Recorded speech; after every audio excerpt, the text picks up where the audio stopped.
Website open केल्यावर log in वरती click करूया। आयडी आणि पासवर्ड टाकला, साइन इन केलं। साइन इन केल्यानंतर हे आहे तुमच्या इन्स्टिट्यूटचं लॉग इन। तुम्ही इन्स्टिट्यूटचा डॅशबोर्ड बघू शकता। इथं ब्रँडिंग दिसेल, असं विद्यार्थ्यांना सुद्धा दिसेल, त्यांच्या स्टुडंट लॉग इनला पण आणि इन्स्टिट्यूट बटनवरती क्लिक केल्यानंतर सुद्धा।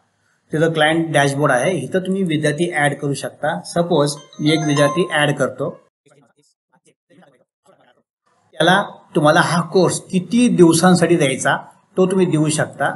इथं आपण कॅलेंडर घेऊया, मी त्याला 1 महिन्यासाठी दिलं, कोर्स 27 पर्यंत दिला। 1 महिना 2 महिने तुम्हाला जे पाहिजे ते, आणि सध्या तुमच्या लॉग इन मध्ये एकच कोर्स दिसतो, तुम्ही एकच कोर्स त्याला देऊ शकता। जसं तुम्ही आणखी कोर्सेस घ्याल तिथं कोर्समध्ये आणखी काही कोर्स दिसतील। आणि क्रिएट स्टुडंट मी माहिती लिहिली आहे, dummy@gmail.com, पासवर्ड टाकला काहीतरी, आणि एक्सपायरी डेट मी पुढच्या महिन्याची घेतलेली आहे, आणि कोर्स निवडला आणि क्रिएट करतो। रिफ्रेश करा, तुम्हाला असं इथं विद्यार्थी त्या झालेला दिसेल। अशा पद्धतीने विद्यार्थी ऍड करता येईल। आणि तुम्हाला आता विद्यार्थ्यासाठी लॉग इन करायचा असेल, आपण दिलेला युजर नेम आणि पासवर्डने विद्यार्थ्यांनी लॉग इन करावे। जो कोर्स तुम्ही दिलेला आहे त्याचा हाच कालावधी राहील। तर अशा पद्धतीने कालावधी सेट करता येतोय, विद्यार्थ्याचा युजर नेम आणि ईमेल आपल्याला सेट करता येतोय। विद्यार्थी जेव्हा क्लासमध्ये बसलेला असेल तेव्हा त्याला आपल्याला लॉग इन करायला परवानगी देता येईल।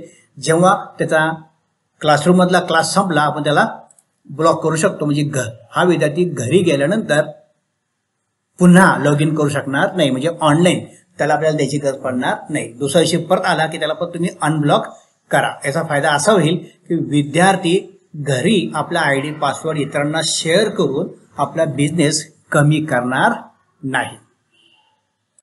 सेम वेबसाईटला विद्यार्थी लॉग इन करेल, आयडी पासवर्ड टाकताना बघा स्मॉल कॅपिटल सेम टाकणं आवश्यक आहे। आता इथं विद्यार्थ्याचं लॉग इन झालंय आणि त्याच्या लॉग इनला हा कोर्स त्याला अवेलेबल दिसतोय। त्याने इन्स्टिट्यूटवर क्लिक केलं तर त्याला साहजिकच तुमचा डॅशबोर्ड दिसणार आहे, पण त्याला विद्यार्थी मात्र ऍड करता येणार नाही।